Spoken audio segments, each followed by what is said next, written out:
Albatta, aldыда чоң bir özgörü, Kırgızstanda чоң bir buruluşta turabız. Azırkı учурда Kırgızstandагы жападан жалгыз элдин ишенимине ээ болгон.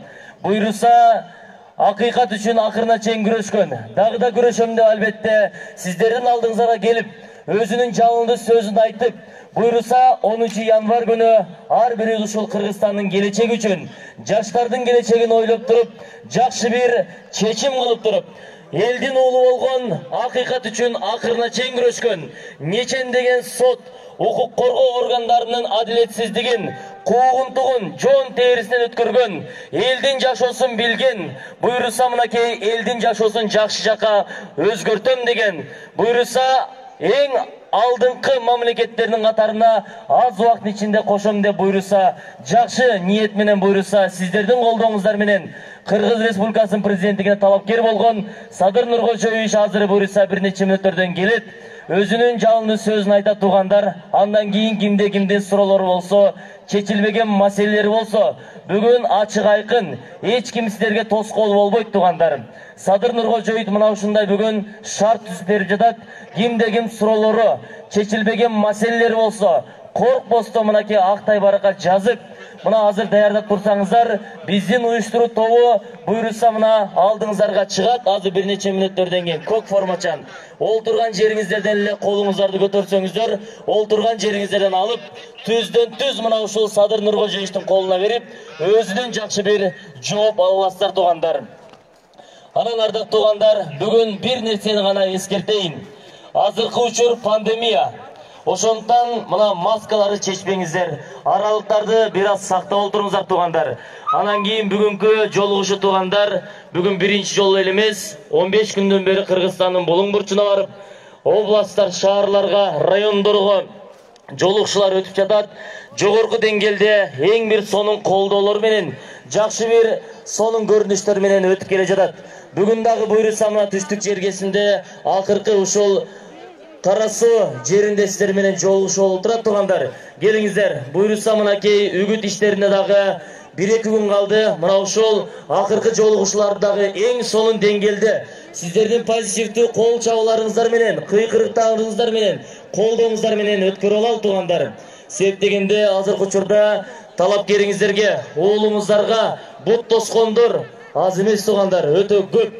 Ар тараптан кайсыл жерден тартипти бузат экен, кайсыл жерден үгүттөө иштеринин эрежелерин бузат экен. Ошондон бир жакшынакай бут тосуп калсак, анан бир жакшынакай туура эмес иштерди көрүп калсак деген иштер күч органдар албетте аз эмес. Ошондуктан бүгүн мына ушундай тартипти сактап, алардын эңсеген мына ушундай тартип бузууларга, эреже бузууларга жол бербеңиздер тугандар.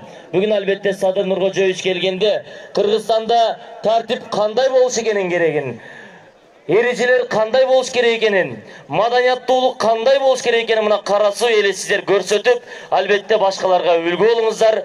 Азыр бир нече мүнөттөрдөн кийин Садыр Нуркожоевич келет. Ага чейин кимдегин дагы бир жолу кайталайын, суроо жооптор болсо кагаз түрүндө жазыңыздар. Садыр Нуркожоевичке беребиз тугандар. Ар бириңиздерге толук кандуу жооп берет. Анан бир нече мүнөттөрдөн кийин урматтуу тугандар келгенден кийин мына ушул жакшынакай тосуп алып, албетте бүгүн бир аз суроо жооп бергенде бир аз башаламандык болбосо, тартип эреже гана болсо, мен көп инсанга микрофон бергени жетишем. Эгерде бир аз башаламандык, тартип эреже бузуу болсо, микрофонду кайра сиздерден алууга мажбур болобуз. Ошондуктан тугандар, микрофон сунганда бири-бирибизди сыйлап, албетте бири-бирибиздин суроо бергенге мүмкүнчүлүк берели. Эгерде тартип гана болсо, мен көп инсанга Садыр Нуркожоевич алдында микрофон сунганга аракет кылам тугандар. Бири-бирибизди тура түшүндүк окшойт. Ал эми азыр келиңиздер, маскаларды тагып, мүмкүн болсо жай-жайыбызга орун алып, топтоло берсек, сиздердин көңүлүңүздөрдү экранга бурсак, экрандан албетте Садыр Нуркожоевич жөнүндө кыскача бир тасмага көңүл буралы тугандар. Анда келиңиздер.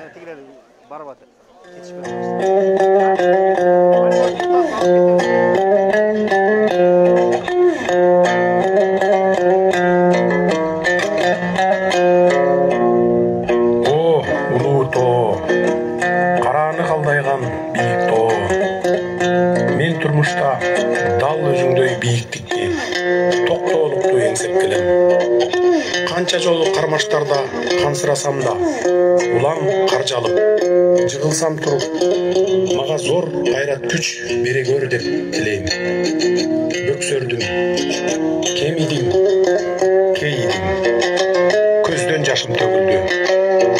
Жашоодо кечен жолу сокку жедим. Мен өзім ошондай принципиалдуу адам. Бир позициямдан кайтпайм. Мына мени канадалык шылуун еврейлер сатып алабыз деген $100 миллион. Сатылган эмес. Азыр дагы сатылбайт. Мен Камчыбек Ташиев айткандай сынбаймын, аягына чейин жатам. 5 жыл жатам. Канча берсеңер ошончо бергиле. Бирок тарых алдында жооп берердерди унутпагыла.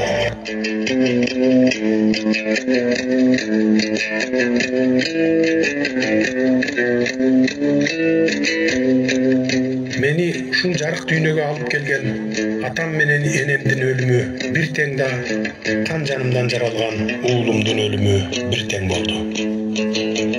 Кечир мени ата. Өзүңө бир ууч топурак сала албай, абакта азап жеп, айлам куруду. Ошондо асманым кулап, аскар тоо мурады. Күчүмдү көз жаштан чыгардым. Чыдадым. Ал жакта чыдабаска арга жок. Күчтүүлөр гана жеңишке жетип, азаттыкка акыры акыйкат орносо гана чыгаарын дилимде түшүнчүмүн. Билесиңби ата, өмүрдө баарынан өйдө турган нерсе ал акыйкат. Кумтөрдүн алтын запасы 208 тонна өлчөмүндө кабыл алынган. То есть 953 тонна эмес, 208 эле тонна бар деп көрсөтүлгөн документтерде. Чынында анын запасы 953 тоннаны түзгөн. А Канаданын ишкерлери Монголиядагы Боро, Гаксурт жана Невададагы Рен активтерин кошкон. Бул активтер болор-болбос жана реалдуу баалуулукка жетпегендиги эске алынган эмес. Абакта олтурганда да көкүрөгүмдө кайнаган ойлор мени чыңады, курчутту.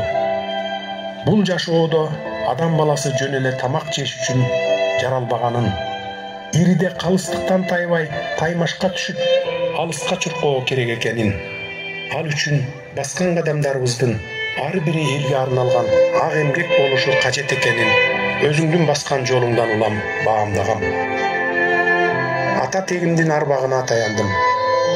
Эл башына кыйын кезең келгенде арып ачып, бул жакта сан жылкысын калтырып туруп, тайга оогон чоң аталарымдын армандуу турмушун, анан ал жакта текесте өзүң жарыкка келип, жашың 33кө оогондо кайра мекенге кайтканыңды далай жолу бизге жоорап айтып берчүсүң. Эмгек гана адамды алдыга сүрөйт. Эмгектен киле деп айтчусуң. Айланадагыларга өмүр бою ак жашагыла деп үндөчүсүң. Жашоомдо илим билимге үндөгөн, кесипкөйлүккө үндөгөн бир катар устаттарым болду. А бирок ак караны айырмалап, ар качан эмгекке шыктандырган туңгуч устатым өзүңсүң ата. Кечир мени ата. Кечиргин мендей уулумду. Мен деле бир катар саясатчылар сыңары оозумду жаап, жанымдын тынчтыгын ойлоп жан баксам деле жарашмак. Бирок антпедим. Кокусунан техногендик кырсык болуп калса, келтирилүүчү экономикалык зыяндын өлчөмүн биз комиссия айта албайбыз. Аны эксперттер иштеп чыгыш керек. Бул ондогон, 20 миллиарддаган долларларды түзүшү мүмкүн. Мамлекеттик ыйгарым укуктуу органдардын, ошондой эле Кумтөр руднигинин негизги өндүрүштүк объекттердин кабыл алуу фактыларына өз убагында кол койгон жогорку даражалуу чиновниктердин Кумтөр Operating Company жабык акционердик коомунун кызыкчылыгын көздөп, корутунду берген окумуштуулардын жана адистешкен мекемелердин компетентсиздигине, коррупциялашкандыгынан же кайдыгерлигинен Кумтөр руднигиндеги өндүрүштүк иш бүгүнкү күндө олуттуу коркунучка жана олуттуу экологиялык катастрофага учурап отурат. Бул эл аралык масштабтагы кылмыш. Кылымдын кылмышы десек жаңылышпайбыз муну. Эл рызкысы элге дедим. Бул үчүн жазыксыз жерден жалаага калып, абакка айдалдым. Түрмөнүн темир торлору адамдарга эркиндиктин баасы теңдешсиз экенин мага айкын көрсөттү. Көрсө, биз адамдар өмүрдүн баркын терең түшүнө бербейт окшобойбузбу? Ал жакта да биздин ушул чириген системанын айынан Кудум мен сыяктуу ак жерден айыпка жыгылгандар абдан көп. Кээде калыстыгы жок жашоодон түңүлгөн учурлар болду. Ошондо да ичимдеги кандайдыр бир белгисиз күч мени чыйралтты. Бардыгынан кызыгы, келечек муңундун ырыскысын ашагандар көчөдө ээн эркин сайран куруп, куураган турмуштун айынан тоо курдап тутулгандар азаттык деп арманга батканы болду.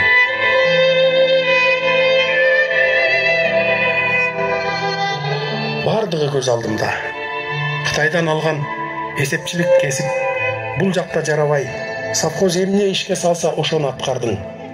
Жайкы саратанга, кыштын кыраан чилдесине карабай бир топ жыл мал багып, андан соң карагайчылык кесип менен алектенип бизди чоңойтуп, турмуштун улуу күрөшүнө даярдадың. Баскан жолуңа баам салып алып, менин атам дал ушундай эмгекчил эле деп элесине ар качан жалбарам да, ичимден зор сыймык артам.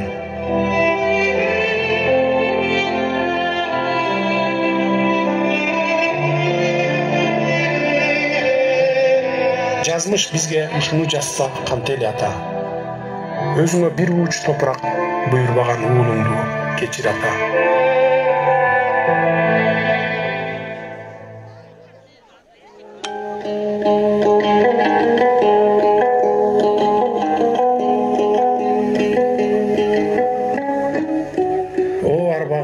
Айланайын эне, ар качан карааныман кагылып, зарга күткөн өзүңдөй ким бар экен, эне? Менин эркиндикке чыгаарымды олтурсаң турсаң тилеп, уйкусуз канча таңды атырдың экен, көз жашыңды канча көлдөттүң эне? Кара чачың куудай агарганына себепкер жан өзүң болдуң. Кечир эне. Үйдөгү кут береке өзүңдө эле. Үйдөгү жылуулукту өзүңдөн алдык. Бирок жылуулукту сага бергендин ордуна азапка салып, абакта олтурган ар бир күнүм үчүн санаага баттың. Мына азыр тоо боорунда туруп түркүн ойго батам. Ушул күндү көрүп, анан үзүлсөң не болот эле деп ичим сыздайт эле. Билесиң мени, түрмөнүн сыз нымжыттанган күмүрт дубалдарын тиктеп алып, сенин өлүмүңдү мен тездетип алдымбы деп канча жолу жаагылдый салаалап жашымакты. Өзүмдү күнөөкөр сезген сааттар болду.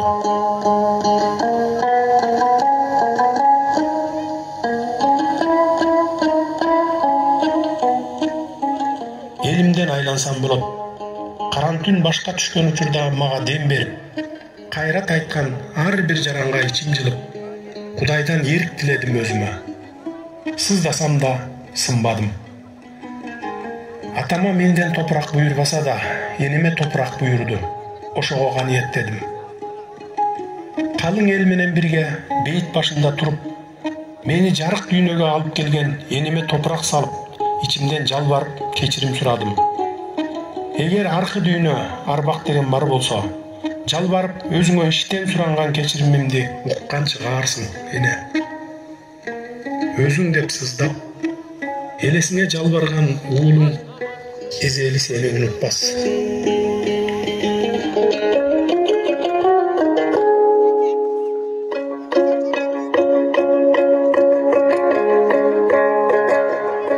О Кудай дедим, түрмөнүн күңүрт нымжыттанган тар бөлмөсүндө олтуруп, жаактан ылдый аккан жашымды тыя албай, манжаларым менен чачымды мыжып. Кантип эле дедим, карааныңан кагылайын курумум. Мен сени намыскөй бол, абийирдүү бол, адилеттүү бол, келечегиң кең болсун деп тарбиялабадым беле. Жок дегенде сени үйлөнтүп жайлантып, турмушка чоң даярдык менен келсе деп тиледим эле го. Сенин үйлөнүп жайланганыңды көрүп, небере жытын жыттап, анан өлсөм, арманым жок болот эле. Аттиң.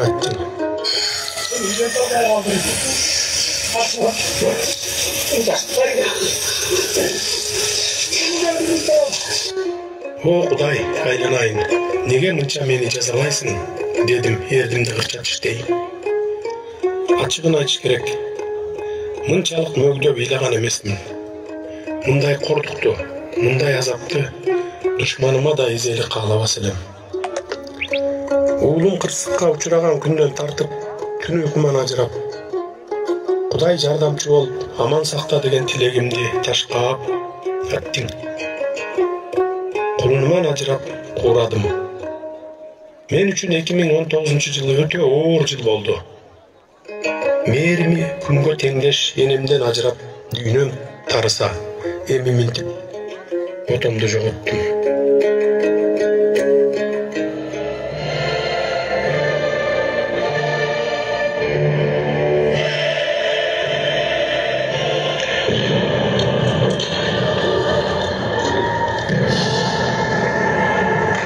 Келечек болочок дедим.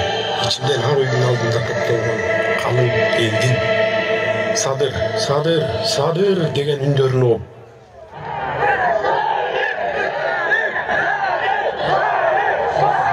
Октябрдын 6-сына оогон түнү келечек деп, болочок деп жанын аябай мерт кеткен Үмүтбектин үмүтүн, анын айланасындагы жалаң жаштардан куралган биздин жаркындай жаштардын аруу таза тилегин эстеп, өрт өчүргүч ураанын үстүндө туруп, көз жашымды тыя албай, өзүмдү бараң кармандым.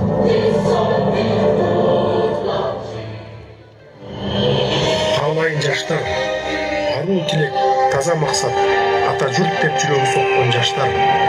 Менин да тилегим, менин да максатым силер менен. Келечекке мен силер менен бирдикте кадам таштайм. Силердин үмүтүңөрдү өчүрбөй, алакандай элимди аман сактаганга кам көрөм. Кылым кезген кыргыз журтун кийинки урпактарга эсен соо жеткирүү эртели кеч турсам оюмда. О жараткан, эми мени иштейин десем, иштегенге мүмкүнчүлүк бербей жалган жала, ушак айың менен уулаган ичи тар, көрө албастык деген илдеттен арыла албаган кара санатайларга жем кылбай эрк бер. Адамда эрк болбосо, дем болбосо, калганы арзыбаган кеп да.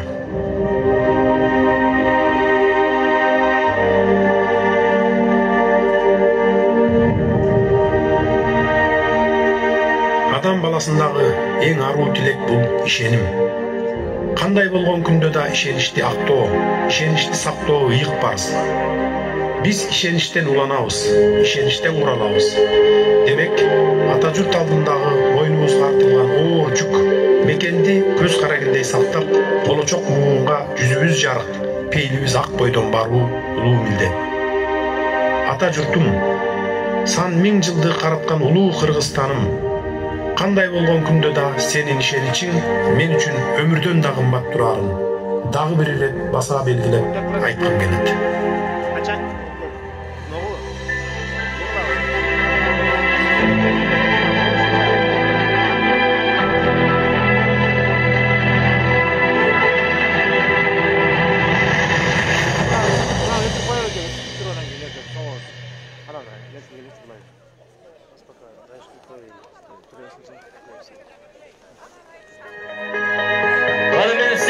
Ардактуу туугандар, кыргыз элим келиңиздер. Сиздер күткөн күн келди буйруса. Элдин улу болгон Садыр Нуркожоевич Жапаровдун Кара Суу эли менен жолугушсын. Баштайбыз. Кара Суу эли баштарма.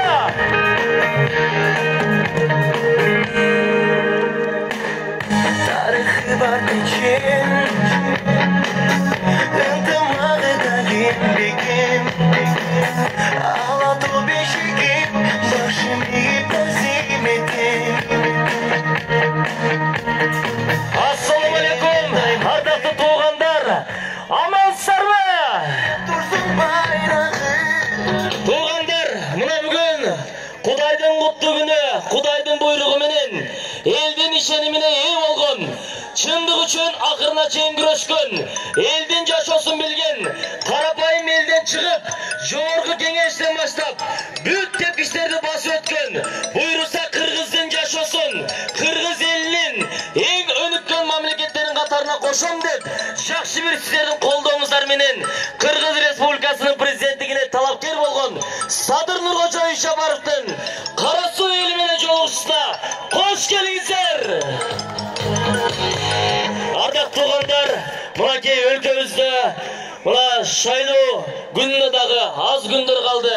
Мына өзүңүздөр билесиздер, Садыр Нуркожоевичтин оппоненттеринин тарапташ жанагы башка дагы талапкерлер тараптан ар кандай туура эмес сөздөр жагырып жатат туугандар. Ошондуктан туугандар, мына өзүңүздөр далилдеңиздерчи. Бүгүн Садыр Нуркожоевичтин жолугушусуна чын жүрөктөн, өз каалоосу менен чын жүрөктөн колдоп келгендер бар бекен? Садыр Нуркожоевичтин колдоочулары бар бекен? Кыргызстандыктар бар бекен?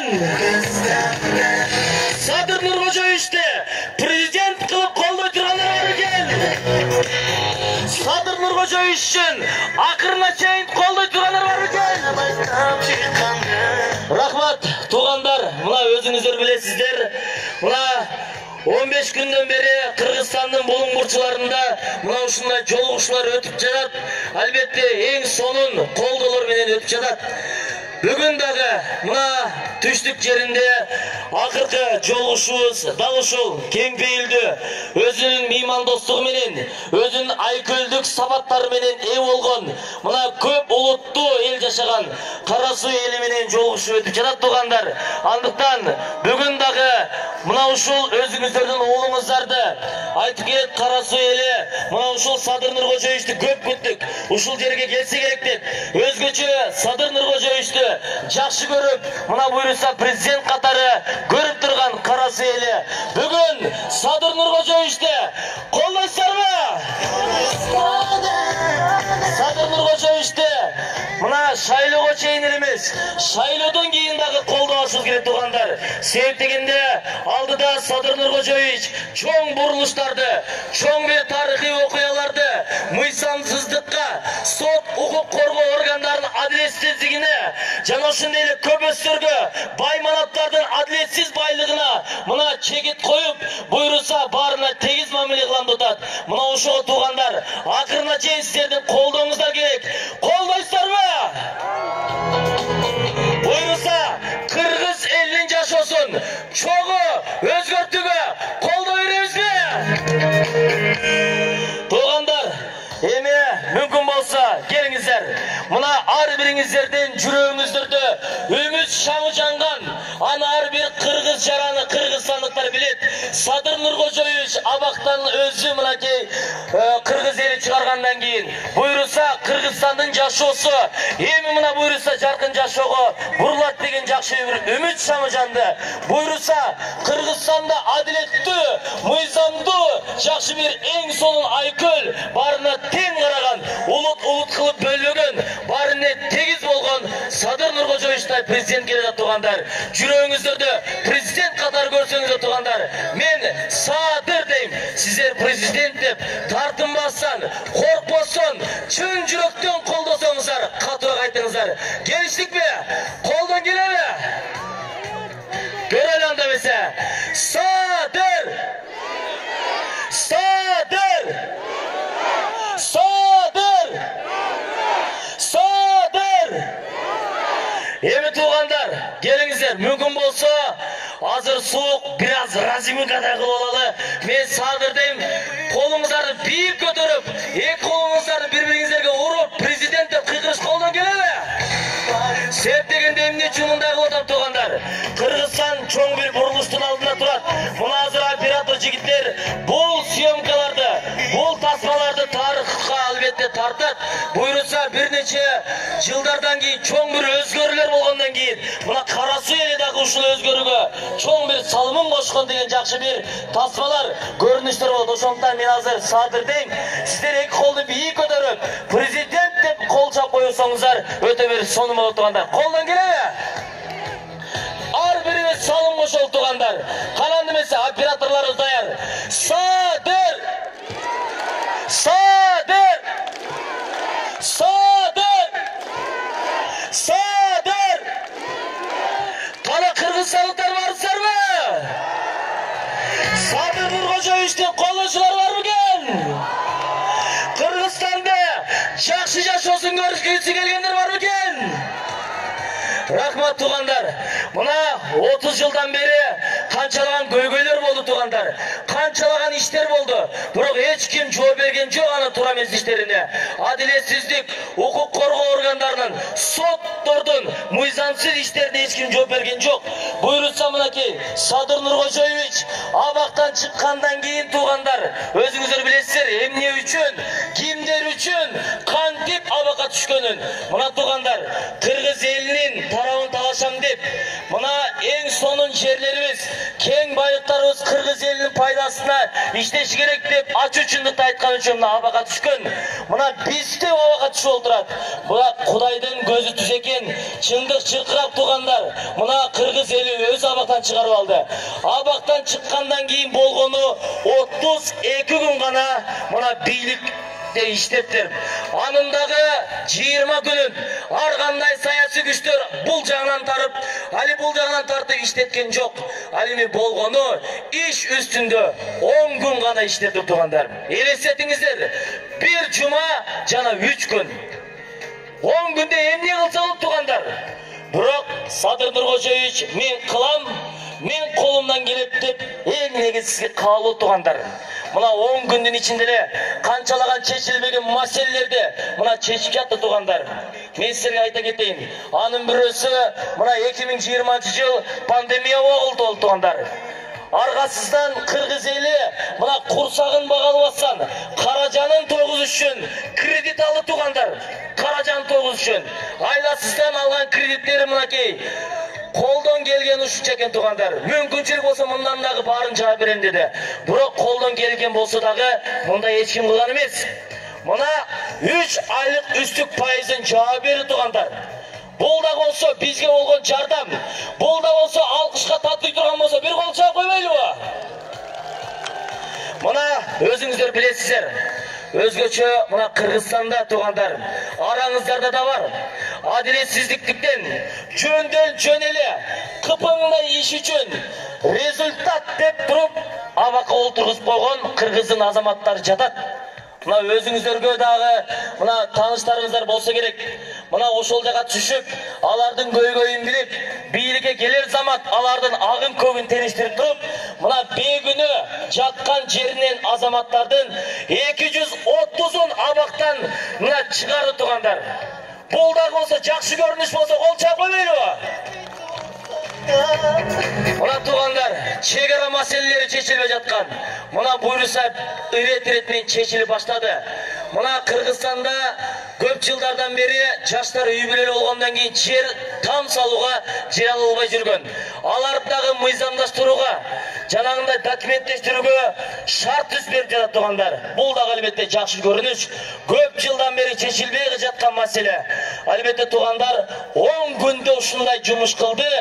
Буйруса 10 январ күнү барыбыз Кыргызстандын келечегин ойлоп, ар кандай жаман жол тоскон иштерди аларга жол бербестен, чын жүрөгүбүздөн акырына чейин Садыр Нуркожоевичке ишенип, Кыргызстандын келечегин ойлоп туғандар.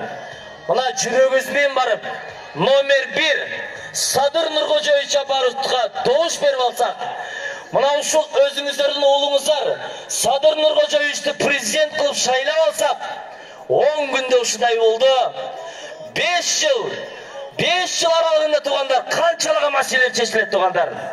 Мына ушундай сөздөрдөн кийин туғандар, мына ушундайлардан кийин Садыр Нуркожоевичти шайлайсыздарбы? Садыр Нуркожоевичтин чыныгы колдоп турган эли бар бекен? Мына элибиз арасында акыркы күндөрү кандай гана сөздөр жүрбөй атат туғандар. Садыр Нуркожоевичтин командасы, аны колдоп тургандар бай манаптар, олигархтар, же болбосо кандайдыр бир саясий күчтөр эмес туғандар. Мына мен айтат элем, ар бириңиздер аны өзүңүздөр билесиздер туғандар. Садыр Нуркожоевичтин колдоп турганы мына карапайым кыргыз эли. Мына ушул мен сөзүм сиздерге чын болсо, кыргыз эли колдоп турган болсо бир кол чаап койбойлубу? Садыр Нуркожоевичтин командасы кыргыз элиби? Садыр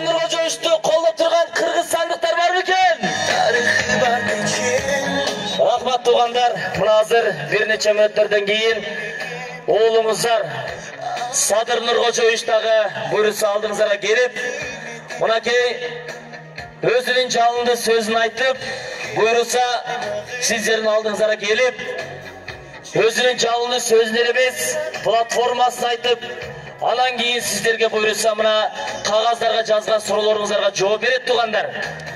Анан дагы дакшы бир мүмкүнчүлүк, мындай эч ким кылган эмес тарыхта. Мына колдон келишинче бир эле жерге туруп албайм.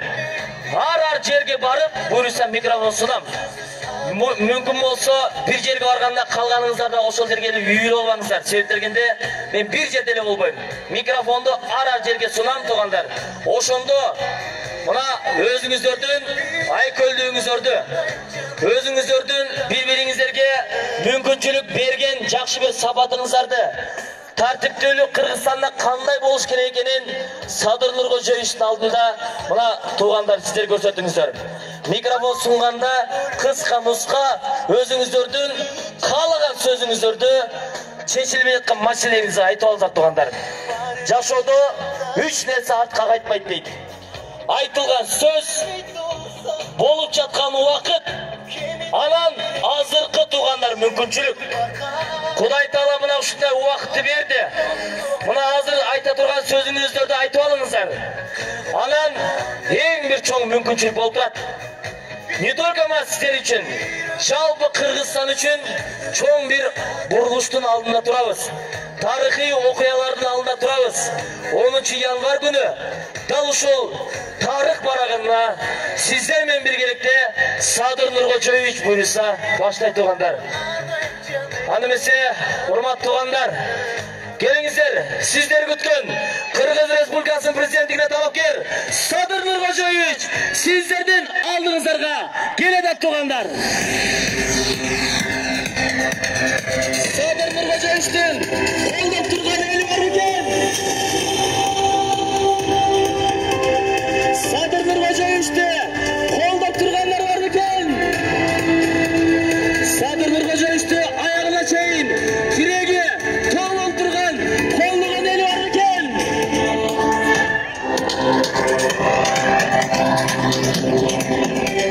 Биздин саясий көз караштарыбыз ар кандай, бирок максатыбыз бир. Кыргызстандын жаркын келечегин камсыз кылуу.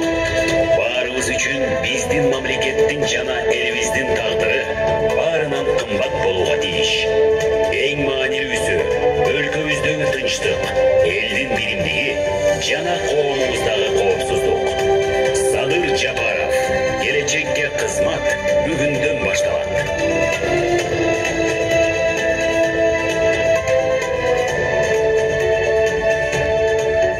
Кыргыз Республикасынын мамлекеттик гимни жаңыртсын.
Республикасының президенттігіне талапкер Садыр Нұрғожаевич Жапаровқа беріледі.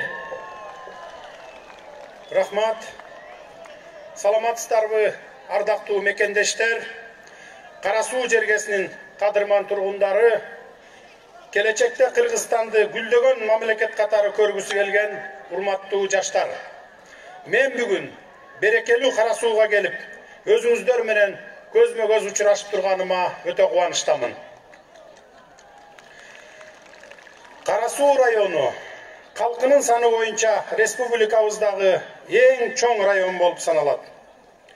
Кара Суу областагы башка райондордон айырмаланып, өлкө экономикасына да салым кошуп, коңшулаш Өзбекстан менен чектеш болгондуктан соода алака аркылуу достукту да бекемдеп келаткан ири аймак.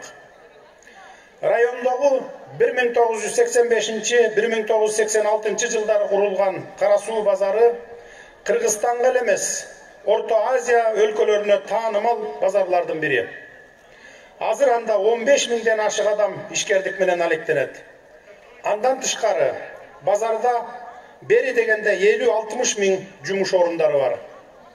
Базарда кыргызстандык жарандар менен бирге Өзбекстандын, Кытайдын, Түркиянын жана Пакистандын жарандары да эмгектенишет.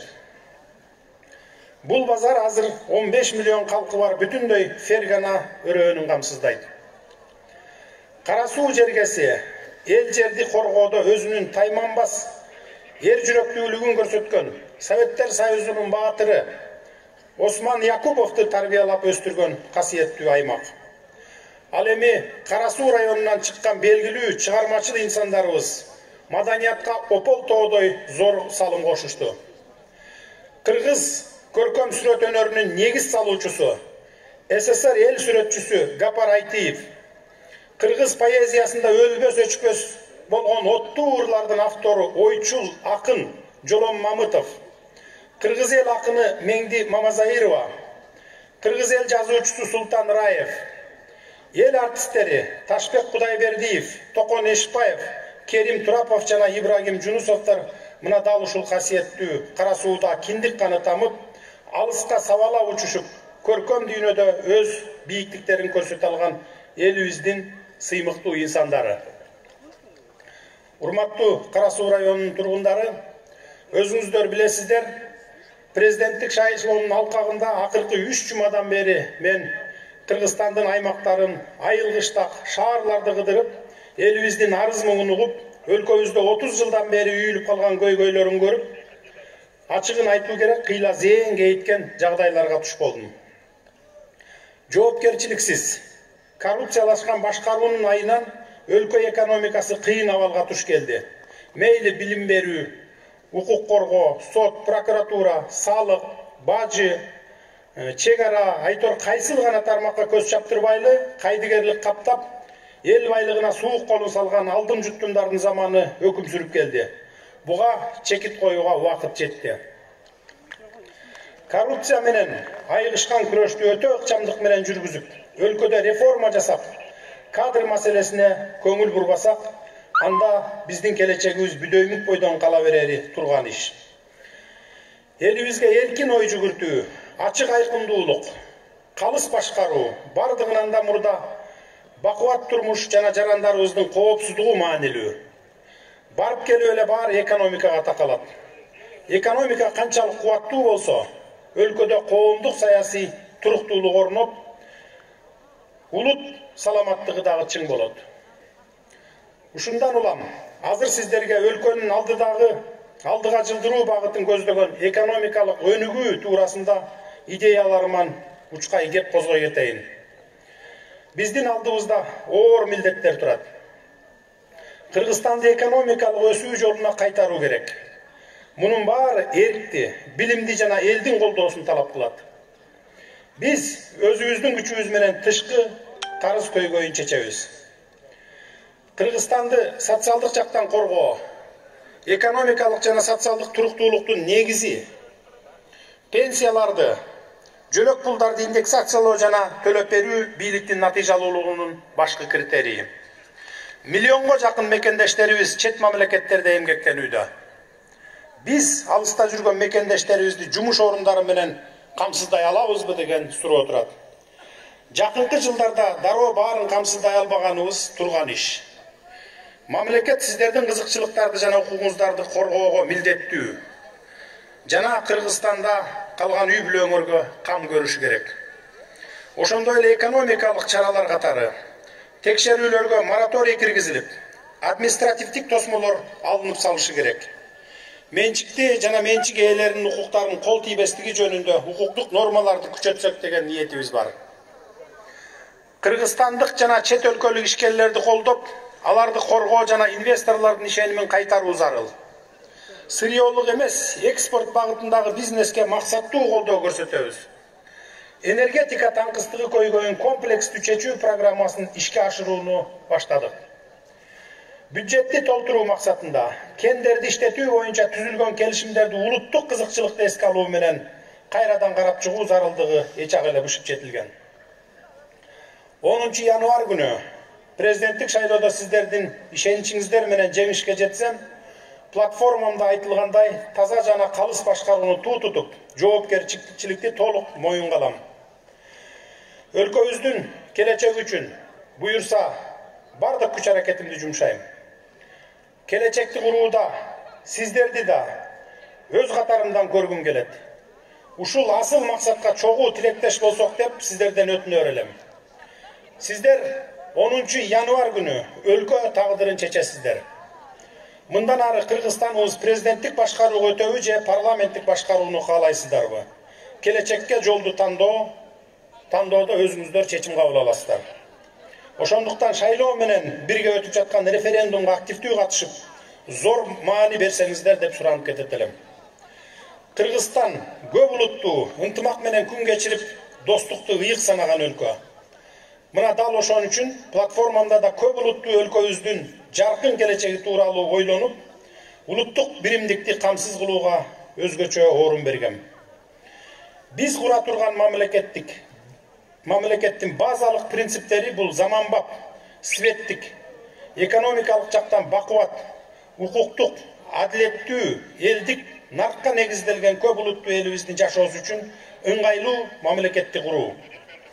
Кубаттуу мамлекетти биримдикте гана курууга болот.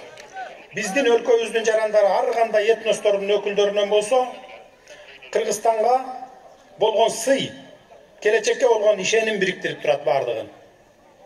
Кыргызстан ар бир жаран өз келечеги үчүн кооптонбогон мамлекет болууга тийиш.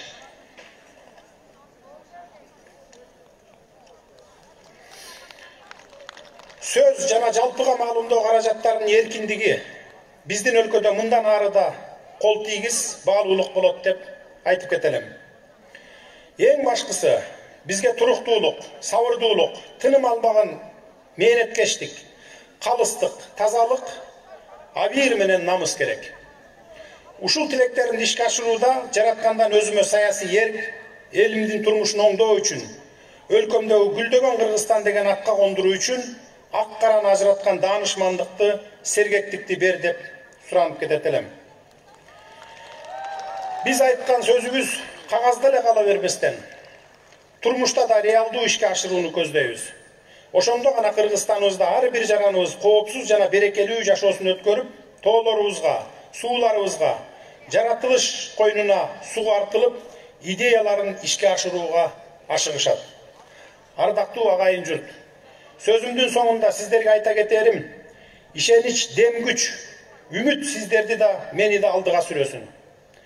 Турмушту таамай тарткан, аалам жана адам табияты тууралуу ой чарпыган сиздердин жердешиңиздер, ойчул акын Жолон Мамытов агабыз менен мекен тууралуу миң толгонуп, сактангыла азиз курбулар, көңүл чөгүү деген илдеттен, колубузда журттун тагдыры, алдыбызда улуу милдеттер деп жазган.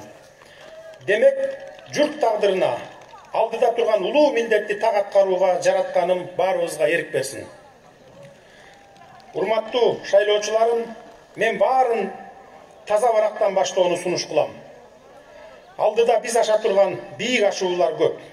Бирок мокок болбой, саясий эркибизди көрсөтө алсак, анда бардық кыйынчылыктарды жеңебиз. Мамлекет казынасын тоногондорго каршы аяосуз күрөш жарыялайбыз. Чириген эски системаны бизге таптакыр кереги жок. Кыргызстан эли бакубат жана коопсуз турмушта жашаганга татыктуу. Биз эч качан үмүттү өчүрбөйлү, ишенимди жоготпойлу, эркибизди бекемдейли. Мекен алдында мойнубузга тагылган милдетти так өтөйлү. Ошондо биз кубаттуу өлкө курабыз. Муну аткаруу үчүн мага сиздердин демиңиздер, ишеничиңиздер гана керек болот. Биз чоң өзгөрүүлөрдүн босогосунда турабыз. Мекенге болгон адал эмгек, ак мээнет биздин өзүбүздүн колубузда. Көңүл бурганыңыздарга терең ыраазычылык билдиремин. Эми суроо жоопторго өтсөк.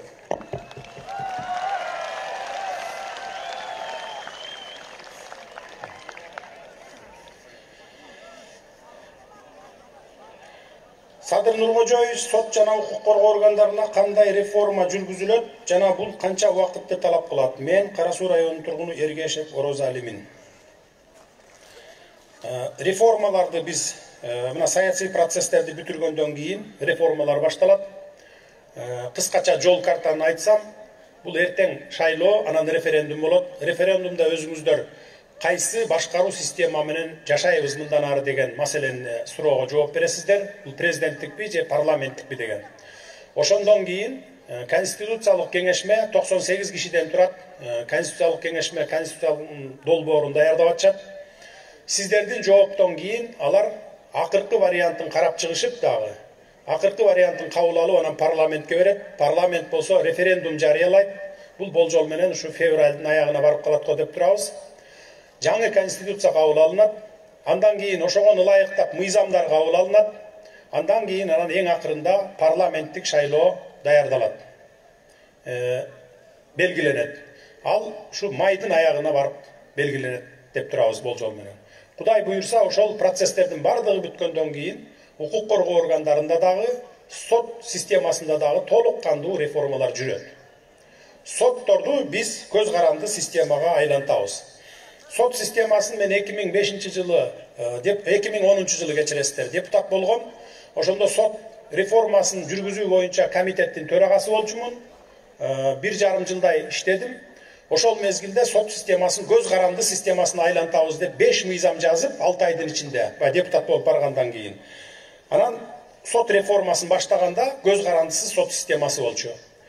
Ар кандай ушактарды жүргүзүп, ушул ата журттун сотторун эле өткөрүп алыптыр, туугандарын коюп алыптыр, анан бардыгын тааныштарын өткөрүп атыптыр сот кылып деп, ушундай жалган ушак менен бут тозуп, убактылуу өкмөттүн мүчөлөрү ошол кезде президент, премьер-министр, спикерлери баш болуп, бут тозуп токтотуп койгон.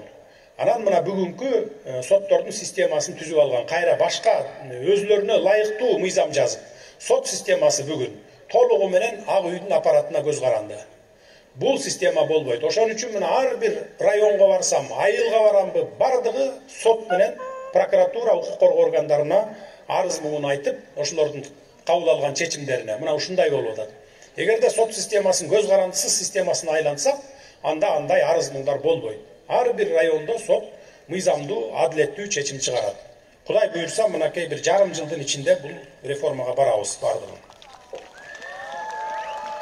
Садыр Нуркожоевич, Жапаровго суроом бар. Райондук больницабызда заманбап техникалар, жабдыктар, компьютердик томография жана башка жок болгондуктан жергиликтүү калк Ош шаарына каттап бора болобуз. Ушул көйгөйдү өз көзөмөлүңүзгө алып берсеңиз, Кара Суу районунун тургуну Давлатов Махмуд. Макул, муну Кудай буйрса көңүл бурабыз. Салам алейкум, Садыр Жапаров ака. Биздин райондо дыйканчылык көп. Ошол үчүн кайра иштетүүчү консерва завод куруу зарыл. Бул маселени карап, завод салып берүүңүздү суранамын. Ишиңизге ийгилик, Кара Суу районунун тургуну Адышев Кадыр. Макул, бул боюнча президенттик шайлоодон кийин Кудай буйрса көңүл бурабыз. Ар бир завод, фабрикаларды кыдырып чыгабыз, токтоп турган мамлекетке тиешелүү заводдордун баарын. Кайсы заводду биз өз күчүбүз менен иштете алабыз, фабрикаларды өзүбүз иштетебиз, мамлекеттин күчү менен иштете албагандарга биз инвесторлорду чакырабыз, биргеликте иштеткенге. Саламатсызбы, инвесторлор бараган. Саламатсызбы, урматтуу Садыр Нуркожоевич, болуп жаткан теледебаттарда бир канча президенттикке талапкерлер элдин кыжырына тийип, сиздин дарегиңизге провокациялуу суроолорду берип, коомчулукту башка нукка бурууга аракет кылууда. 30 жылдан берки системада иштеп, бирок бир да элге пайда алып келбеген башка талапкерлерге сиздин жооп берүүңүздү суранабыз. Кара Суу районунун тургуну Мамедов Кубаныч дейт. Урматтуу агайын туугандар, урматтуу кыргызстандыктар, теледебат боюнча мен мурунку теледебатка катышкан жокмун. Эмне себеп дегенде, теледебат эмес эле ушак дебат болуп кетти. Көрдүңүздөр, акыйнеге айтыш болуп атат. Эгерде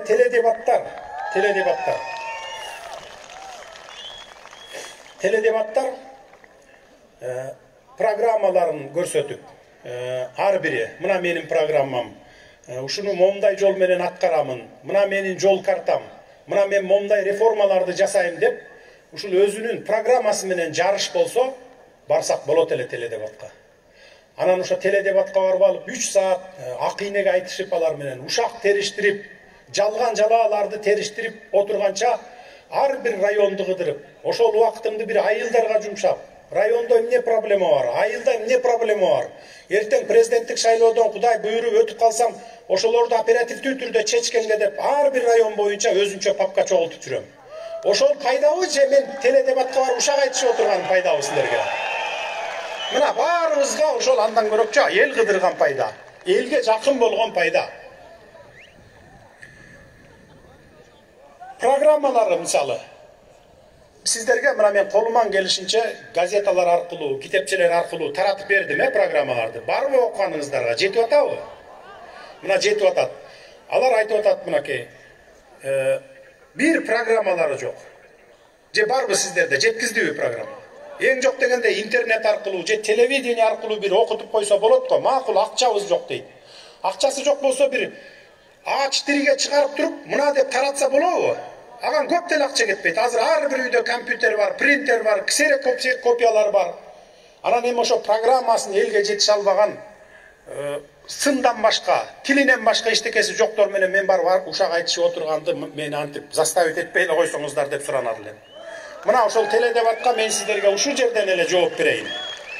Арасында жер саткандар жүрөт, эл саткандар жүрөт, алтын уурдагандар жүрөт.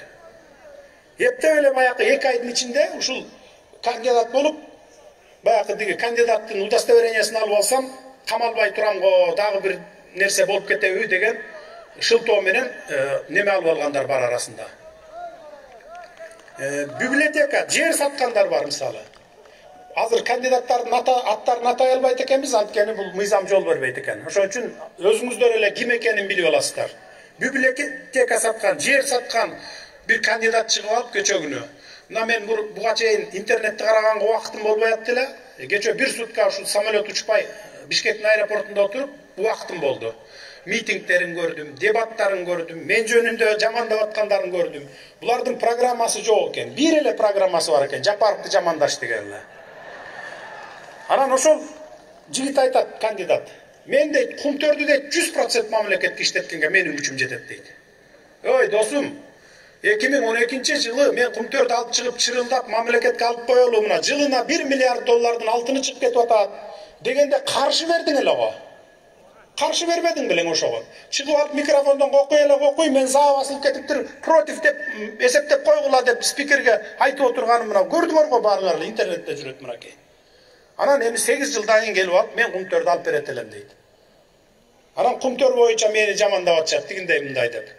Кумтөр боюнча маселе бүтө элек туугандар. Кайрылып келебиз ал маселеге. Мен 10 эле күн иштедим, 10 эле күн. 12 эле күн иштетти. Калган күндөр иштетпеди го. 3 жолу премьер кылып кайрадан шайлашты улам.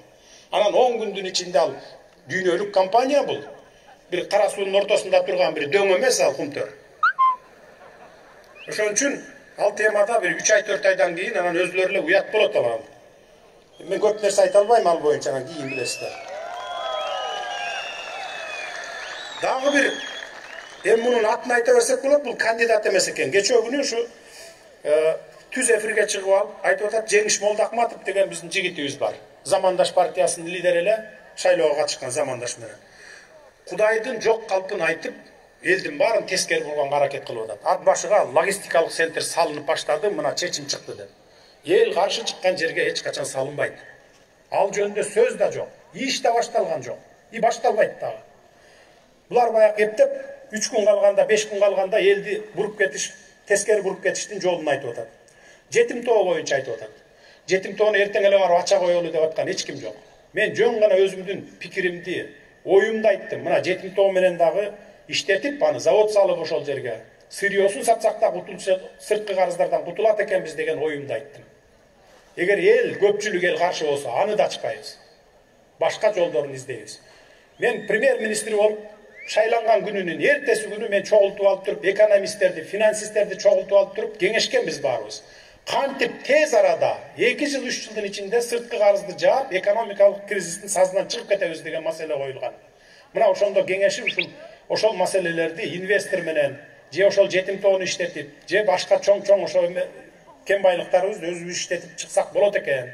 Мындан ары сырттан карыз алып, дагы болчогон карызга бата бербейли. Андан көрө өзүбүздүн ресурс менен чыгып кетели деген маселе коюлган. Мына мен ошондо ошол пикиримди гана айткам. Аны иштетиш үчүн дагы 2 жыл, 3 жыл убакыт керек. Ошон үчүн жетим тоону унутуп эле койгулачы ушул талкуулардан. Башка эч нерсе таппай ошо бир эптеп ошолорду таапчы. Анан айтып атат, Жунус уулу Адыл дейт. От Кытайлыктан келген депутат экен дейт. Бул бала мына маалыматты жооп берип айтып коюшум керек. 30 жылдан бери ушу жерде жашайт мына.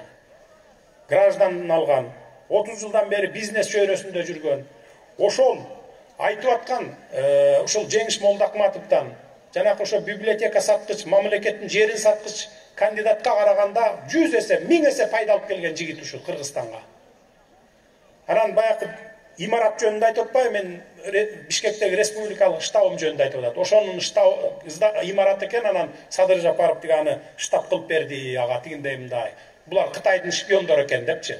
Ал имаратты өзүңүздөр билесиздер, 2010-жылы баягы Ата Журт партиясынын эмеси штабы болгон. Бул имарат 2007-жылы экөө-үчөөбүз достор салдык эле, 2010-жылы бүткөн.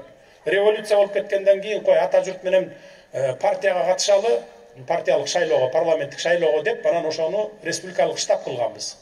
Анан баягы 7-апрелчилер келип, билесиздер, маңдайындагы тетиндей плакатты сыйрып алып, өрттөп ушундай болгон. Ошол 2010дон бери, мен оппозицияда жүргөндөн бери бир күн иштетпей койгон. Эч бир арендага да берилбей иштебей турган мынакей. Каралбай калганда ошо мындай 10 жылдан бери. Анан мен кече күнү ошо түрмөдөн чыккандан кийин алып келип, баягылардын баарын майда чүйдө актап сырдап дегендей, анан кайра штаб кылып койдук. Анын эч кандай тиешеси жок. Анан айтып атпайбы? Элдин алдында чыгып ант берсин, анан Куран кармап айтсын, Кытайлардын дойласы жок деги жетим тоодо деп. Мына азыр силердин алдыңарда алып бергенге даяр. Анан Кытайлар иштетет экен аны муну деп. Иштеп калса, кокус иштеп калса, дүлөй болбосоң да, сокур болсоң да көрүп турасың да ошол жерде ким иштеп атканын. Бүт нарындын эл иштейт, өзүбүздүн кишилер иштейт, кокус иштетип, завод салып иштетип калсак. Эми бул жөн гана план азырынча. Анан айтат, ал нарын суусуна зыянын тийгизет, булгайт дейт. Жетим тоого сианит колдонулбайт, химикат колдонулбайт эч кандай. Мына Кумтөрдө 20 жылдан бери ошо нарын суусуна сианит агып кирип, мына нарын суусу аркылуу өтүп атат. Ошо 20 жылдан бери биздин элибиз ошол уу сууну ичип атат. Ушул Жеңиш Молдакматов иниме айтат элем ошону. Талкан сугунуп отурдуңбу 20 жылдан бери карай? Сенин атаң, энең, бир тууганың ичип атат ошол сууну мына. 2012-жылы кырылып, мени камаган кезде дагы мен сайрап айтканмын. Айланайын, нарын эли уу ичип отурат. Балдар өлүп атат. Ичинен. Инвалид балдар тиги төрөлүп атат бизден. Ошону карагыла деп мына 8 жылдан бери какшап келдимби мен? Ошондо чыгып эң болбогонда, менин бир туугандарым, ата-энем, бала чакам ушу суу ичип атыптыр деп айтып койсоң ыраазы болот эле го эл дагы кичине. 10 күн, 12 күн иштедим да, ушу 32 күндүн 12 күнүн толук кандуу иштедим. Анан эми мени баягы бир 10 жыл иштегендей отчет сурап атышат да булар. 10 жыл иштегендей отчет сурап атат. Ди Каныбек Капашевич чыгып айтып атат, Бишкекти түтүн бастырбайды дейт, түтүн басып дейт. Мен 10 күндүн ичинде түтүн бастырбайптырмын да Бишкекти. Видео таратып атышат мына WhatsApp'тардан. Мен көчө ал видеосун да көрдүм. Жакамды кармадым. Кудай ушуларга бир иман бере көр депчи. Кудайдын жок калпын айтып. Бакиевтер дейт, мына Максим келип кетиптир деген сөздү таратып атышат. Айланайын, аэропортто самолет конгондон баштап кирип чыкканга чейин бүт камералар турат. Максимдин атасынын башы бар буякта, жок, келген жок. Кичине мындай калптарды таратканда дагы Кудайды карап тараткыла да, урматтуу эл журт, мен сиздерден суранамын. Акыркы 3 күн калды мына. Адамдын оюна келбеген калп ушактарды таратып, ошол азыр эми интернеттин заманы да Кыргызстанга бир күндө тарап кетет. Кандай информация чыкпасын тарап кетет да маалымат. Ошондойлорго ишенбеңиздер мына. Анан баягы Абдил Сегизбаевди айтып атпайчы болуп, мына Садыр Жапаров деген момундай кылмыштары бар. Анан 7 суроом бар, 9 суроом бар депчи. Анан мына Жаныш Бакиевдин тоюнда жүргөн деген бир сүрөттү көргөзүп атат. Ал той 2008 бекен, 2009 бекен болгон. Мен комиссар элем, жетекчилердин баарын чакырган. Парламенттин баарын чакырган. 90 депутат бар отурган, башка урук туугандары барган, 1000ге жакын киши отурган ошол жерде залда. Адахан Кимсанбаевич алып барып туруп тебетей кийгизип, чепкен жаап, камчы берип, мен ушул камчы менен башка чап укпагандарды деген. Ошол эле той жөн эле, чакырган жерден калба, өзүң басып барба дейт. Жетекчилер чакырып атса барасың да. Ошон үчүн ошондой ушактарга алданып кетпеңиздер. Биздин эл эми бар эмес, аз сандуусу ооп кетет. Ушинтип айтып атпайбы деп ишенип алат. Абдил Сегизбаевди мисалы мени камаганда 2017 жылы, билесиздер. Эчтеке таппай алып келип туруп, анан Каптагайевди заложник кылып алды. Мындан 4 жыл мурун деп 2013 жылдагы ишти чаптап анан камаган. Каптагаев келип сайрап турду, ай мунун эч катыштыгы жок. Баарыбыз көлдүкпүз, мен 4 жылдан бери 400 күбөнү сурадык. Эч кандай тиешеси жок, менин атыма чаптабай чыгаргыла деди мына. Верховный сотко чейин келип жүрдү мына байкуш. Ошондо да чыгарбады. Эгерде менин кылмыштарым болсо, Абдил Сегизбаев сураган 8-9 кылмышым болсо, ошондо эмне үчүн чыгарбайт анда? Ошону менен жаппайбы ана? Мына могу кылмыштары бар эле мунун депчи. Ошон үчүн мындай логически ойлонуп көрүңүздөр өзүңүздөр, кандай неме максат менен жамандап атышкандыгын. Ассаламу алейкум, Садыр ака, суга суу маселеси жай айында аябай кыйынчылык жаратат. Кезек менен суу алуу маселеси жакшы чечилбейт. Бул маселени чечүү үчүн 30 Адыр каналынын туннелинин көлөмүн чоңойтуу зарыл. Жолдошев Рустам дейт. Макул, Кудай буйрса шайланып калсак сөзсүз карайбыз. Ар бир суроо талаптарыңар, наказ, жанакы өзүмдүн ушул докладым сиздерге өзүнчө кара суунун папкасы болуп бөлүнүп турат. Кудай буйруп өтүп калсак, муну аппаратка берип, бардыгын ревизия кылып туруп, анан кийин ушул иштерди аткарганга тапшырмаларды беребиз. Кара суу районунда 155 гектар жер аянты Мады айыл өкмөтүндө логистикалык борбор үчүн ажыратылып берилген. Проект түзүлүп өкмөттүн кароосуна жөнөтүлгөн. Ошол маселеден дайын жок ака. Карап бериңчи, Апиев Марип дейт.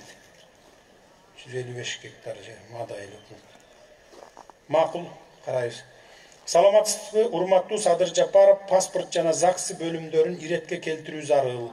Калк көп убаракерчилик тартууда. Мисалы Папан, Кызыл суу, Каттаталдык айыл өкмөттөрү райондун борборунан 100-140 километр алыс жайгашкан.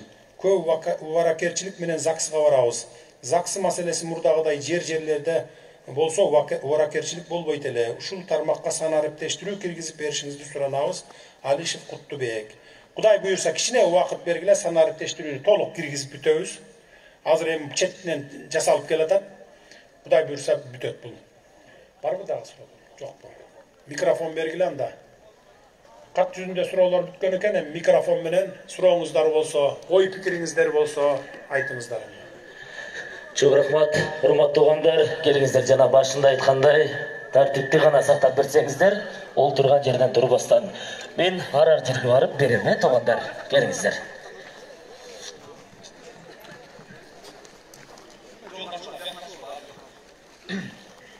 Ассаламу алейкум, Садыр Жапаров, Нуркожоевич. Биз сиздин президент болуп калышыңызга тилектешпиз. Буюрса президент болосуз мына 10 январда. Ана мен ушу кайрылуум бар эле. Апам 8 жылдан бери боор оорусу менен ооруп келет. Анан азыр чет өлкөдө жасала турган операциясына чоң суммада каражаты керек болуп атат. Ошого бир жардам берип коюшуңузду суранабыз. Үйлөөбүздүн атынан. Мен келдим. Ош облусунун Кара Суу районуна караштуу Жоош айыл өкмөтүнүн Мамажан айылынын тургуну. Абдуллаев Арген Айыпжанович. Кат жүзүндө кайрылып койсоңуз. Каттагы арыз диагноздору менен кошуп бардыгын бердим. Макул. Мен башка эч нерсени айткым келбейт. Садыр Нуркожоевич, мен Жош айыл өкмөтүнүн Мамажан айылынын тургуну Болушбек Тойчиев деген аксакал болом. Мендин айтарым сизге толке каалоом бар. Урматтуу Садыр Нуркожоевич, илгерки өткөн кылымдарда bir padişa armağan kılgan eken. Men ölsem артымда atım öçüp ketet degende bir akılman aytkan eken. Hurmatlı padişa, atım ötpeyt deseniz, çoğun imaratlardı salınız. Atımız ötpeyte kılgan işlerdi kılınız. Oşanında tüvelükte tarihte atımız kalat degen eken. Oşanın sınarınday. Mına men sizde Bakiyev'tin uağında yer komiser olmuş dep turgan uağınızdan berjağın жақсы bilem. Oşonluktan kudu oşol padişaha aytkan akılmanlar sınarı sizde gelecekte tarihte atım kalat degen insan katarı bilem. Tarihte atımdı kaltırayın deseniz uşol Kırgız elin düngüregen önü ötken өлкөгө айландырышыңызга мен тилектешимин Садыр Нуркожоевич. Рахмат. Сиздер колдоп турсаңыздар, болгон күчүбүздү жумшайбыз. Сиздердин колдооңуздар гана керек. Ушундай тартип сактап бериңиздер, мен бара берем, келиңиз.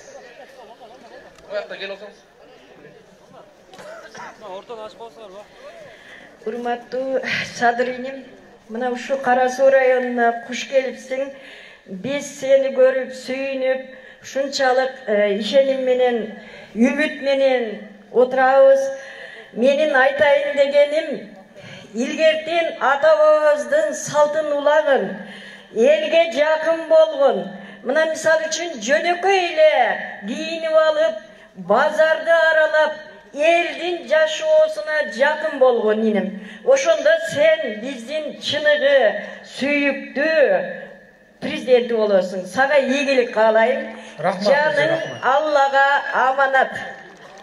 Рахмат. Келиңиздер, ара жерге баралы.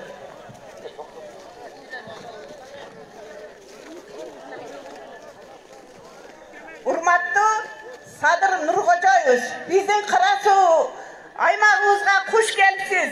Биз сизге кааларыбыз uzun ömür, şu işinizde iyilik kalayız. Dağı, şu Joş ayıl hükümetinin Kalinin ayılına sizden sıranarız.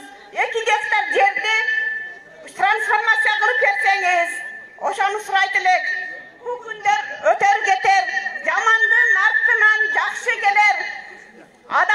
Adamdı sıylaganға bu günde el gerek sizge. Uşu sıranarız, el sizni kolday. Kalinin ayının atından aytar elem. Kalinin ayının elderi sizde kolday. Çin yüreğinizden prezident boluşunuzu kalayımız. Öçpöstüktü kalayımın, kuştuktu kalayımın. Uşu daima peşinevizge tinç bolun, el solunuzu versin. Kuday. Rahmat Ece.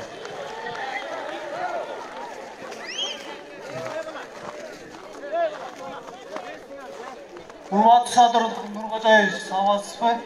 Мен Караалжанын тургуну болом, Бекали Улар экен. Мен кече Караалжага бардым, сизге суроо бергеним, бирок сизди көрө албадым ал жерден. Сизди Инстаграмда ар жерде жамандап жүрүшөт эми конкуренттериңиз. Анан ошо телебатта качпаганыңыздын себебин билейин дедим да. Эмне себептен качпаганыңызды. Сиз ал Инстаграмда баардыгы жамандап атышат. Мен азыр жооп бербедимби буга? Мен ушак айтышып отурганды, ак ийнеге айтышып ушак териштирип отурганды жаман көрөм. Өзүм бала кезимден жаман көрөм да. Ушак айтпайм, бирөөнү жамандабайм. Колуман келишинче сабырдуулук кылам да. Ошон үчүн чем ошол КТРга барып 3 саат ушак айтышып отургандан көрөкчө 1 айылга барып 1,5 саат, 2 саат ошо жолугушуп алганым мага пайда. Элге да пайда, мамлекетке да пайда. Assalamu алейкум. Коркконуман барбай аткан жокмун, урматтуу туугандар. Мен корко тургандай алар мени тиштеп албайт. Алардын тиштеп алганынан коркпойм. Assalamu алейкум. Урматтуу Садыр Нуркожоевич, урматтуу Кара Суу элинин тургундары. Карапайым эл буга чейин акыйкаттыктан, адилеттүүлүктөн үмүтү солуп турган учурда Садыр Жапаров президенттикке аттанып, элибиздин өчүп бараткан үмүттөрүн кайра жандырды. Анткени 30 жылдан бери карай бир дагы атка минер, бир дагы президент мамлекет үчүн, эл үчүн иштеген жок. Садыр Жапаровду мен эмне үчүн колдойм? Мен бүгүнкү кошоматкерлерге окшоп, Жапаровдун президент болуп калышына шарт түзүлүп калгандан кийин колдоп калган жерим жок. Мен ал кишини саясатка келген күндөн баштап, айрыкча түрмөдө отурган кезинде бир канча жолу кайрылууларды жасаган элге. Мына ошолордун биринде мынтип айткам: Садыр Жапаровду бүгүн улуу муундун адамдары өз атасындай көрөт. Ал эми жаштар болсо өз атасындай көрөт деп айткам. Бул сөзүмдүн чындык экендигин бүгүн бүтүндөй кыргыз эли далилдеп турат. Рахмат Садыр Нуркожоевич. Рахмат. Азыр берем. Саламатсызбы, Садыр Нуркожоевич. Мен укук коргоо органдарынын ардагери катары сизге 2 суроом бар. Биринчи, мына 6 Отунбаева менен кошкондо 6 президент алмаштык. 6-нын тең кайыгына отуруп, алдыңкы эшигинен чыгып, кайык чөгүп кетип атканда түшүп кеткен пассажир саясатчылар көбөйдү. Элге, жерге жакшылык кылбаган ушу саясатчылар мына сиздин штабтарыңызды ороп алган. Жакшылык кылабы? Сиз ушулардан жакшылык күтөсүзбү? Биринчи суроо. Экинчи суроо. Мына биздин 3 областта Ош-Бишкек жолунда жүрө турган болсоңуз, Бүргөндүдөн баштап Ташкөмүргө чейин биздин границаны Өзбекстан 1 километр нары турчу. Азыр жолдун чекесине чейин чыгып калды. Бул бир. Экинчи, Араван районунан Ошко жөнөгөн жолду карай турган болсок, ошол военный совхоздон жолдун чекесине чейин 3 километр чыгып алды. Лейлекке бара турган болсок, ошол жердеги Максат айылындагы кыргыздардын үйлөрүн сатып алып, тажик жарандары өзүнө жер кылып алды. Ушул чек араны карай турган бир духу бар. Курс жигиттерден коюп токтотуунун мүмкүнчүлүгү барбы? Дебат эле дейбиз, дебат айтабыз, 30 жылдан бери дебатты уктап атабыз, ишке кетип атабыз, кел айтабыз. Жыйынтык барбы? Ушулардан жыйынтык чыгабы? Эгер чыкпаса ошолорду армияга жөнөтпөйлүбү? Кичине границаны кайтарып, некенин түшүрүп келсин. Сизге берген суроом чоң рахмат. Жооп. Рахмат, жооп берип коеюн. Микрофонду токтотуп турсаң, микрофонду токтотуп тур. Биринчи сурооңуз боюнча, саясатчылар боюнча. Урматтуу туугандар, биз Кыргызстандай алаканга салгандай эле калкпыз, Кыргызстандын эли. Баарыбыз бири-бирибизди тааныйбыз. Баарыбыз бири-бирибизди тааныйбыз. Анан мен азыр жалгыз эле жүрөм. Тегерегимди ороп жүргөн эч ким жок. Ар бир районго барганда ошол райондун кулуну, мурдакы депутат, же настоящий депутат, министр же болбосо учурашып келип калып атат мисалы. Анан эмне мен сени менен учурашпайм деп аны ары түртөмбү? Андан эч переживать этпеңиздер. Кудай буйрса бардыгы жаңыланат. Шайлоо өтсүн, шайлоо өткөндөн кийин жаңыланат. Чек ара боюнча болсо, бир дагы чек араны биз азыр чече элекпиз. 2020-га чейин, бизге чейин чек ара чечилген жерлери болгон экен, Өзбекстан менен, Тажикстан менен. Анан чечиле элек бир 9 участок калыптыр Өзбекстанда. Ошолор жөнүндө гана сөздөр жүрүп атат азыр. Иш жүрүп атат, бирок чечилип биз делимитация, демаркация кыла элекпиз. Мурун кылынып калган жер болсо, ал жерди демаркация кылып атса, анда биз ал мурунку кол коюлуп калган чек ара болушу мүмкүн. Муну тактайбыз. Урматтуу Садыр Жапаров, мен сизди ушул күтүп жүрүп ушул жерге келдим. Кара Суу районунун тургуну болом мен. Мен сизге азыр кат бердим, окулбай калды. Ушул документтерим боюнча соттордон 5 жылдан бери утулуп келемин. Соттордун айланчы көчөдө кыштап үйдөн чыгарып койду мен. Сизден өтүнүчүм. Ушул Камчек Ташиевке документтерди сиздин колуңузга бердим. Ушуну суранам сизден өтүнүп, берип коюңуздарды. Карап коюңуздарчы, сизден өтүнүч. Макул, карайбыз. карап беребиз. Assalamu alaikum Sadir Japarovich. Men 40 yilga muallimman, O'zbek ulutiga mansub.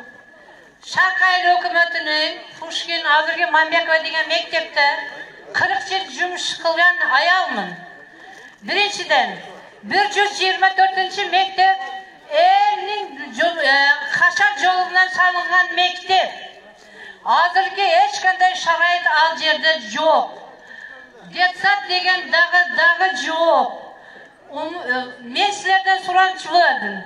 O'sha maktabni standart talabga javob bergan maktab bo'lishi kerak.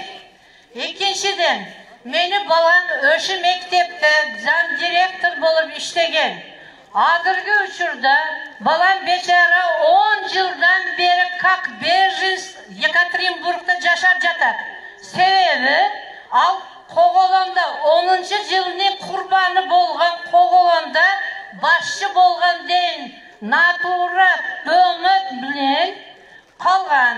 Anan 10-yili Rossiyaga ketib o'sherda как прислушный гражданин bo'lib ishlab жатат. Endi men o'zim muallimman 40 yilga. Al balam bechoradagi muallim.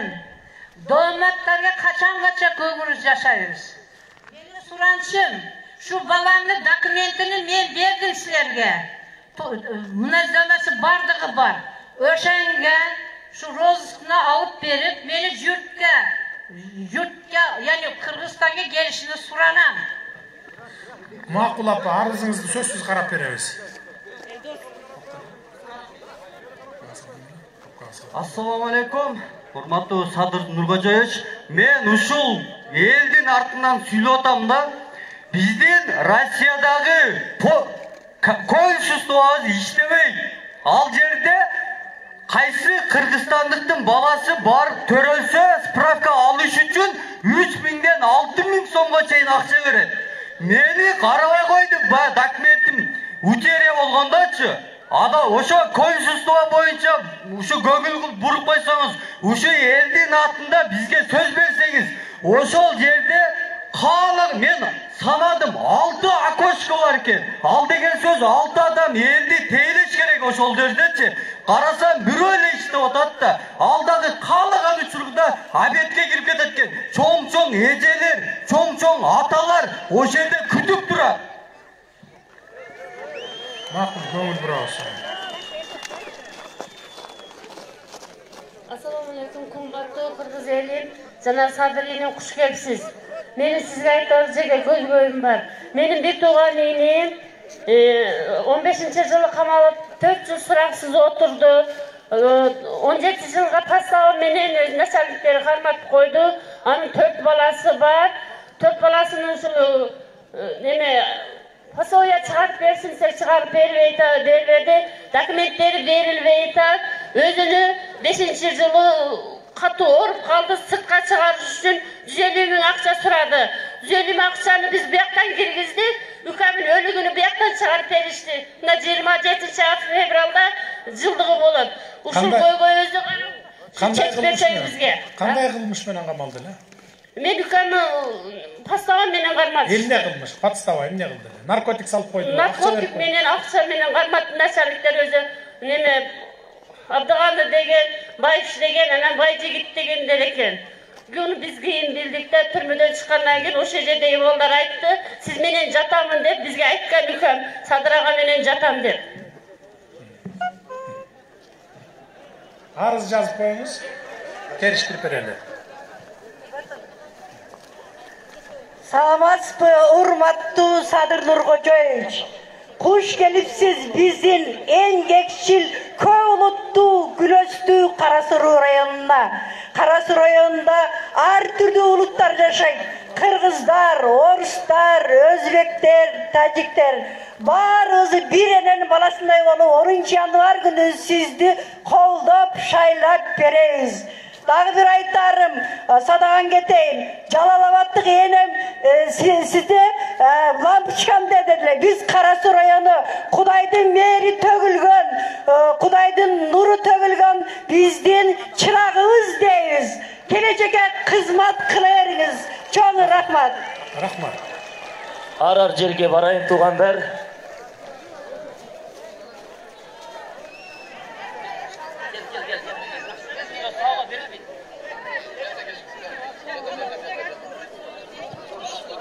Саламатсызбы, урматтуу Садыр Нуркожоевич.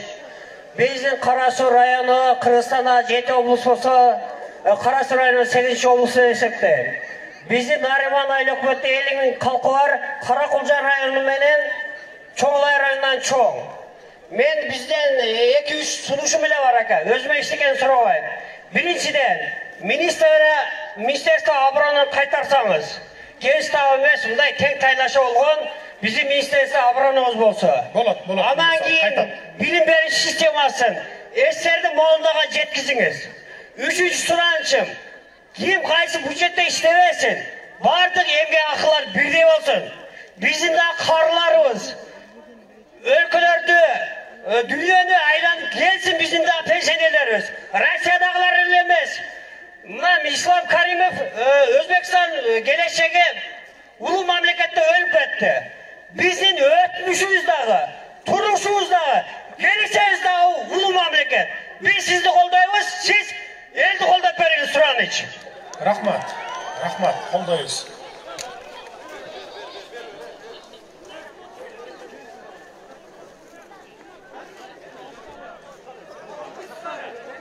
Benim kanun, assalamu aleyküm, hürmetli tuğanlar, ben 89 yaşa çıktım.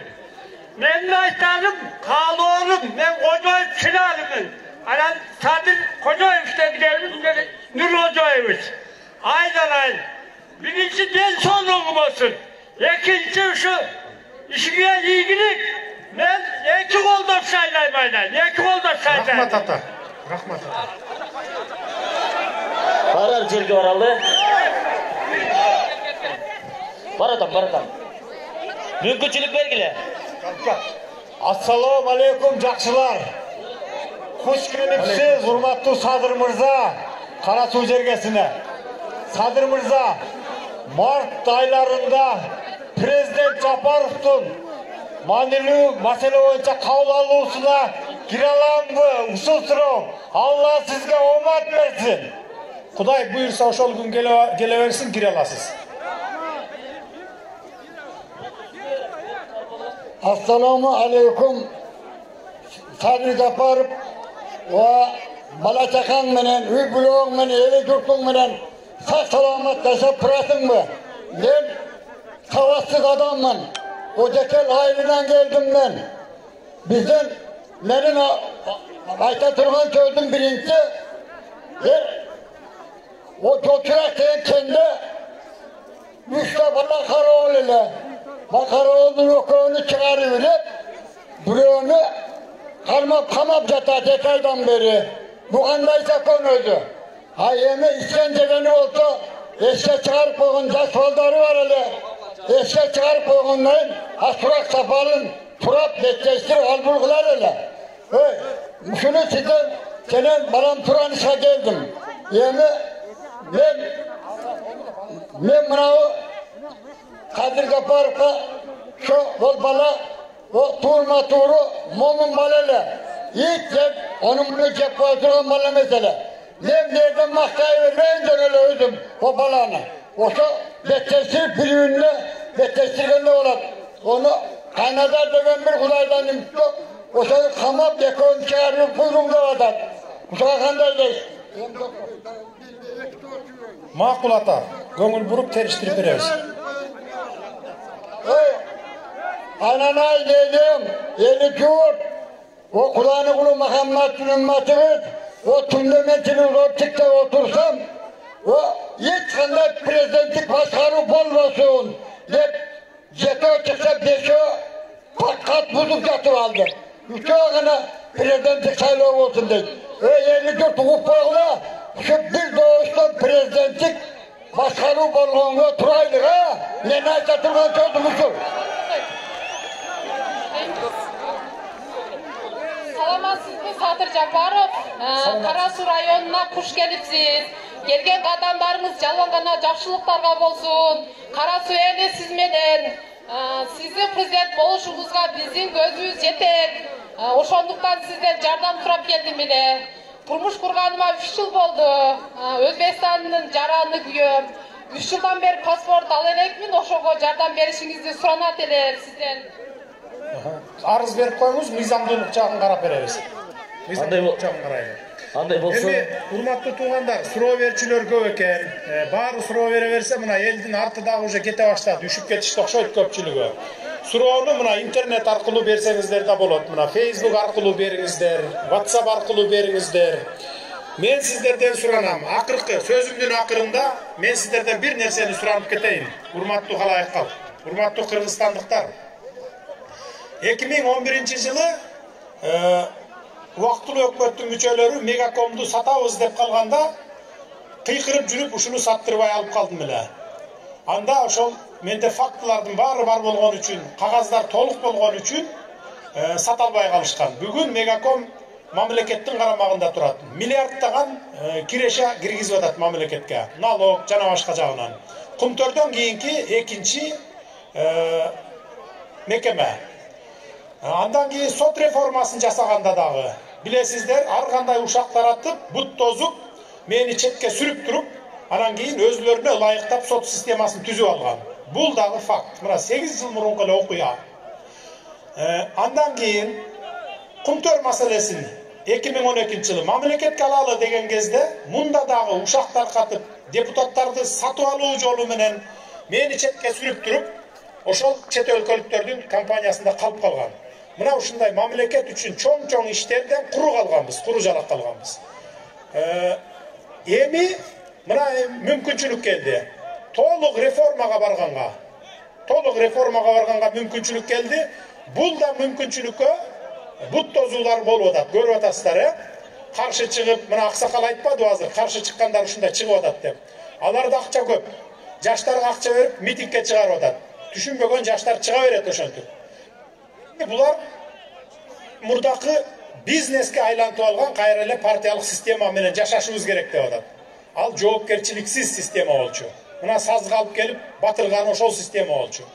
Ошондуктан сиздер мына жалпы эл мени колдоп берип туруңуздар. Андай ушакчыларга алданып, бала чакалар, жаштар ошолорго кошулуп кетпеңиздер. Дагы реформалардан куру жалак калып, 5-10 жылга чейин артка кетпейли. Же болбосо мамлекетибизде реформалар токтоп калып, уурулар мурдакыдай күч алып, уурдай бербесин. Мына сиздерден ушуну суранамын, ооп кетпеңиздер. Колдоп бериңиздер, калганын 5-10 жылдан кийин сурап аласыздар. Ал эми туугандар, кимден суроолору айтылбай микрофон тийбей калса, 8 январь күнү саат 8-де 7 каналдан көрсөңүздөр болот. Жана 7 каналдын Facebook баракчаларынан дал ошол сиздердин уулуңуздар Садыр Нуркожоевич өз ошол жерде түз эфирде сиздер менен байланышка чыгат. Ошол жерде мына ушундай мүмкүнчүлүк пайда болот. Суроолоруңуздардын маселелериңиздерди берип алсаңыздар болот. Ал эми мына ушундай мүмкүнчүлүк жаратып, атайын сиздерге келип отурган Садыр Нуркожоевичке ыраазычылык алакан чаап коелубузбу туугандар? Андай болсо, рахмат. Мен да азыр эстегенди айтып коеюн, урматтуу туугандар, урматтуу кыргызстандыктар. 8 январь күнү кечки саат 8:00-дө мен 7 каналдан түз эфирге чыгамын. Телефондор болот, түз эфирде телефон чалып, ушу азыркы суроо бере албай калгандар, микрофон жетпей калгандар суроо берсеңиздер болот, талаптарыңыздарды койсоңор болот. Ачык, айкын өтөт, түз эфир. Рахмат. Андай болсо, сөздүн кезеги 5-чакырылыштын жогорку кеңешинин депутаты урматтуу Жылдызхан Айтыбаевна. Келиңиз.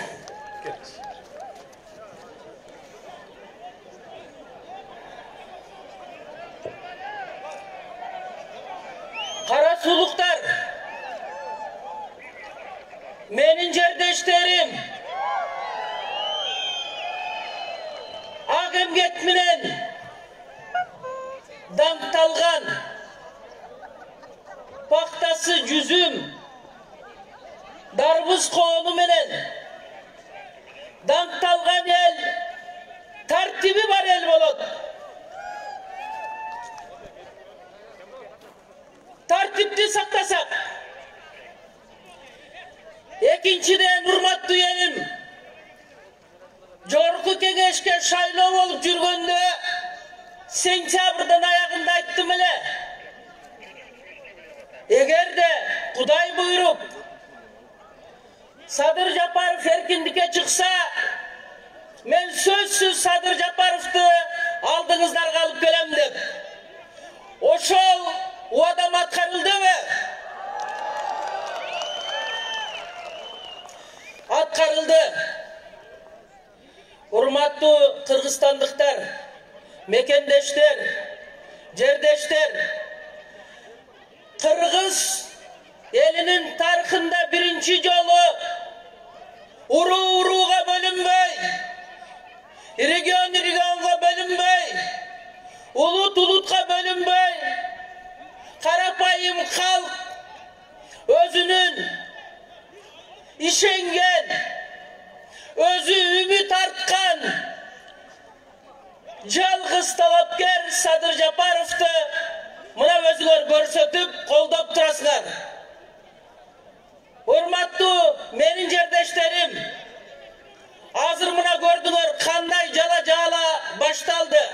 Бул башталышы Кудай буйруп силер колдоп 10 январда барыңар бир муштумдай болуп түйүнүп Садыр Жапаров президент болгондон кийин мындан ары ошол президент болгондон кийин биз колдошубуз керек. Анткени бир топ саясатчылар, бир уч байлар элдин ханын соргон, ачык эле айтайын ушинтип. Мына ошолор элдин тандоосу менен келген президентке эбегейсиз буттосот. Ушунчалык ойлоп таппаган жалган жалаалар мындай жадырышат да жамгырдай. Ошондой эле каршылыктар болот. Мына ошондо уулуңарды колдоп алгыла. Мен силерден суранам. Бийликти карапайым элге алып берүү бул өтө татаал нерсе. Мына азыр Садыр Жапаров бийликти элге алып берем деген үчүн кандай гана ушак сөздөргө калып атат. Ошон үчүн мен силерден суранам. Бийлигерди Садыр Жапаров аркылуу алгыла. Бакубат жашагыла, бар болгула. Аман болуңуздар. Азыр эмесе уруксат берсеңер, аксакалды чакырып, бир бата берип, бул кыргыздын салты. Бата менен Садыр Жапаровду бүгүн узатсак, ал эми 10 январда барыбыз тең дагы бир жолу кайталап коеюн, бир муштум болуп түйүлүп, бир гана Садыр Жапаровго добушубузду берсек, бакубат жашоого кенен өзүбүз жол атсак. Аман болуңуздар. Бата берүүчүн Алайчи Мамасалата, келиңиз. Омин, ардактуу мусулман бир туугандар, омин. Amin. Sadır balanızın yolu şıdır olsun, yoldaşı kıdır olsun. Dilek veren amin. 10 yanvarda padişah bizden şaylansın. Bizge burası aytkan sözler vardığı yaraktı. Yaraştı. Amin. Daha ak dileklerini tileyiz. Amin. Amin Allah. Amin. Allahu Ekber. Бар болуңуздар. Урматтуу аталар, апалар, келечек ээлери болгон жаштар, Кара Суу районунун тургундары, күндүн суугуна карабай ушул жерге келип берип, жолугушууга келип бергениңиздер үчүн мен терең ыраазычылыкты билдиремин. Кудай буйурса, аман эсен жеңиш менен чыксак, сиздердин үмүтүңүздөрдү толугу менен актаганга мен сөз беремин. 10 январдан кийин Кудай буйурса жеңиш менен жолугушканга чейин саламатта болуңуздар. Рахмат сиздерге. Кананды эмесе, ардактуу туугандар, Садыр Нуркожоевичти колдоп турган кыргыз эли, кана эмесе уулуңуздарды ак жол кара узатып алсаңыздар. Кыргыз Республикасынын президенттигине талапкер, элдин ишенимине ээ болгон, буйруса Кыргызстанды жаркын жашоого алып бара турган Садыр Нуркожоевич Жапаровго ак жол карап алаканча коелу. Күндүн сугуна карабастан убакыт бөлүп келгениңиздерге чоң ыраазычылык. Кыргызстандын келечегине кайдыгер эмес болуп келгениңиздерге терең ыраазычылык билдирет туугандар. Аманчылыкта, эсенчиликте көрүшкөнчө саламатта калыңыздар.